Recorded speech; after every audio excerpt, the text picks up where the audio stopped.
जब वहां से हम लोग चले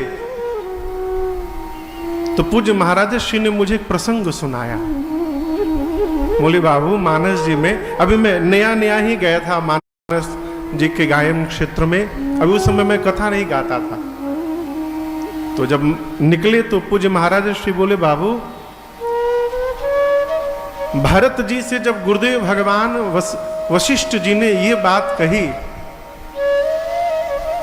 कि भरत जी यदि आप और शत्रुघ्न जी दोनों भाई वन में जाने को तैयार हो जाए 14 वर्ष के लिए, तो मैं राम जी को, लक्ष्मण जी को, सीता जी को लेकर वापस चला जाऊंगा।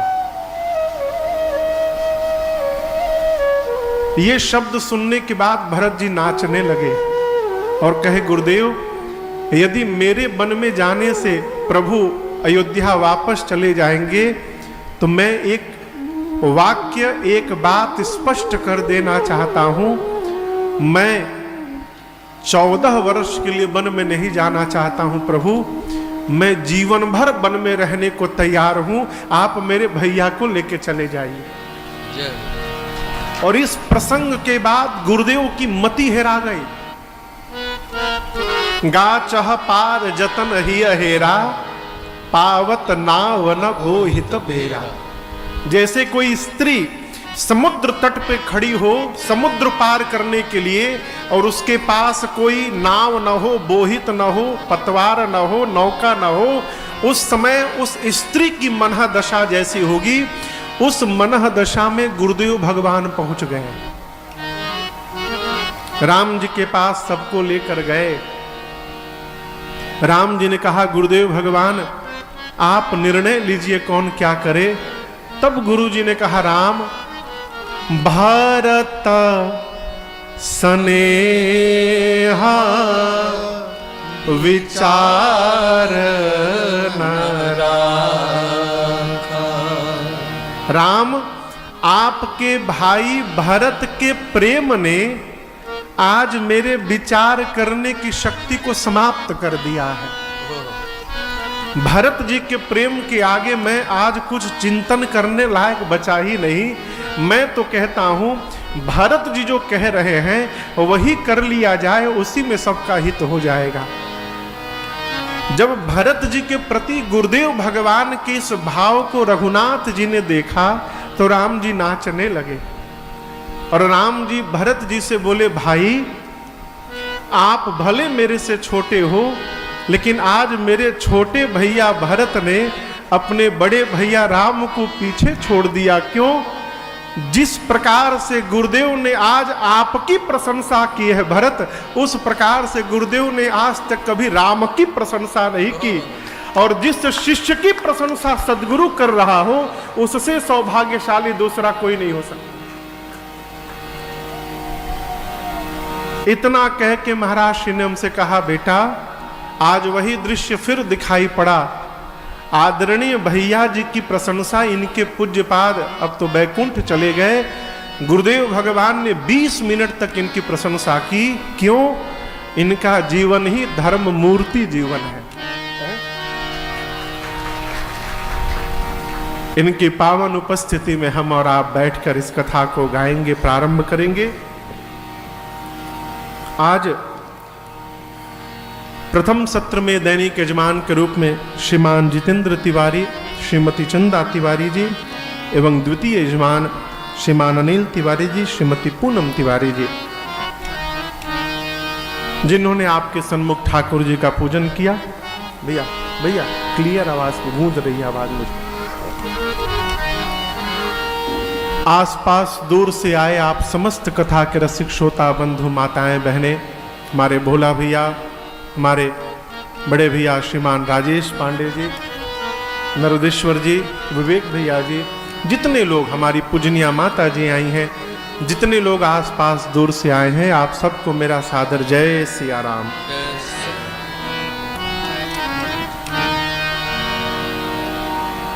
हावड़ा की कथा गाने की मेरी विशेष चाह और ललक रहती है। कथा तो पूरे विश्व में हम लोग गा रहे हैं, सुख हावड़ा में कथा गा के प्राप्त होता है तो कहीं नहीं होता। क्यों कह रहा हूं?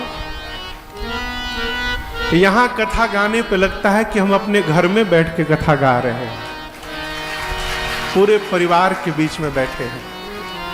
तो एक भाव बना रहता है कि किसी भी प्रकार, क्योंकि यहाँ तो स्वरूप ऐसा बन नहीं पाता जैसे जिस स्वरूप में कथाएं होती हैं, लेकिन भैया से कहते भैया जैसा आप लोग को बन पड़े आप लोग करिए, कथा गाएंगे। इसी बहाने कम से कम 9 दिन घर में रहने का तो अवसर मिल जाएगा हमको भी।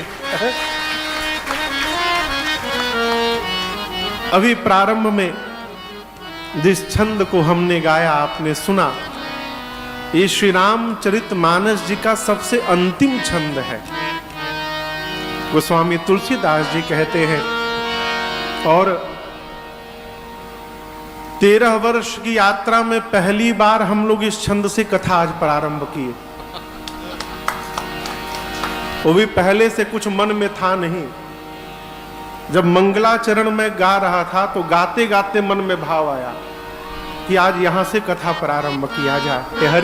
हरिक्षा है उर प्रेरक रघुवंश विभूषण, भगवान की प्रेरणा है। छंद क्या है? गोस्वामी तुलसीदास जी कहते हैं रघुनाथ जी के बारे में। ये कौन है? सुंदर सुजान कृपा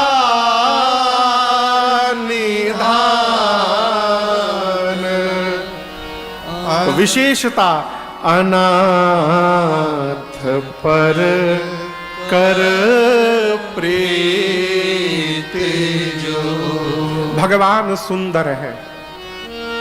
सुंदर कौन? जिसके स्वरूप सुंदर है वो सुंदर नहीं है। संसार में जिसकी कीर्ति सुंदर है वो मनुष्य सुंदर है। कीर्ति यशस्य जीवति, जगत में जाने के बाद जिसकी कीर्ति जीवित है वो मनुष्य जीवित है, वही अमरत्व को प्राप्त कर चुका है।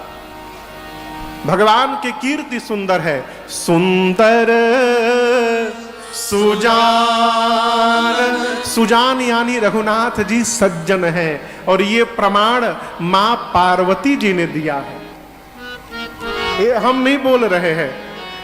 करुणा निधान सुजान शील सनेह जानत राम।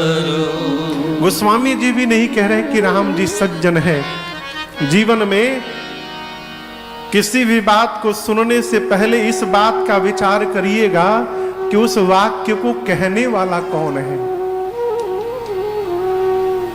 जब 13 वर्ष पहले मैंने कथा प्रारंभ की तो कथा सुनने के बाद लोग प्रशंसा करते थे, और उस समय प्रशंसा सुनने के लिए कान व्याकुल रहते थे।